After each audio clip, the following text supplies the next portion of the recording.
Police confirmed to us that this was a drive-by shooting. They have the area blocked off just behind me. I'm going to step to the side so you can see what we're seeing. We've been seeing a lot of downed trees, but take a look at this. This large tree right behind me landing on this garage. Police found 6-year-old Catherine Glad and 2-year-old Corey Glad at this Holiday Inn in Jinx this afternoon.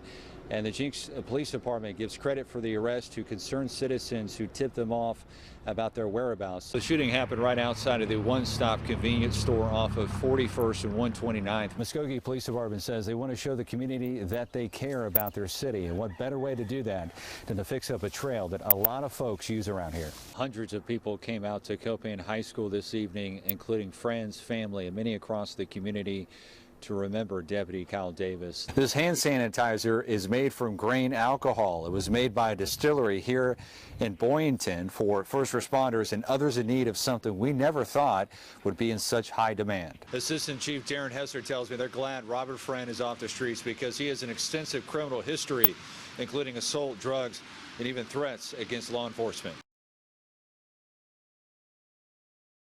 When a judge ordered Corey Roan to be taken into custody during a hearing today, he decided to make a run for it right out the courtroom, headed for outside. We're going to find him. Sheriff Andy Simmons says they consider Roan armed and dangerous because of his previous firearm charges. Roan ran from the 3rd floor to the 1st floor.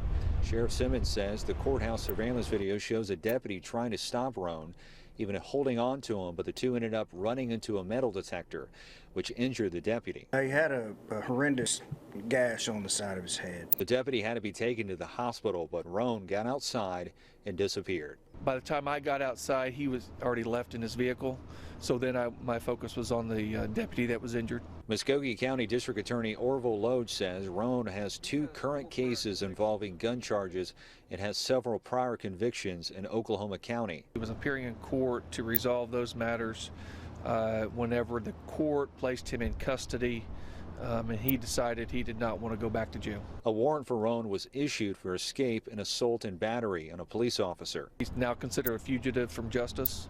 Anybody assisting this man will be considered harboring a fugitive. If the suspect was watching, what would you tell him?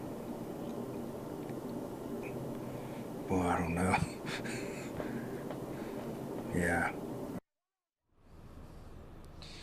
Sheriff Simmons says if you spot Roan, contact 911. Live in Muskogee, William Blanchett, Oklahoma's Own, News on 6. Chief Executive Officer Lori Long at the Community Food Bank of Eastern Oklahoma says they've received a lot of gifts, but this one from 4-year-old Violet was something that touched their hearts. The work that she put in to that contribution and then wanting to come down and present it in person with her little handwritten envelope is very, very special. Violet donated $625 she raised at her bake sale last weekend to help feed hungry families. I want to be nice.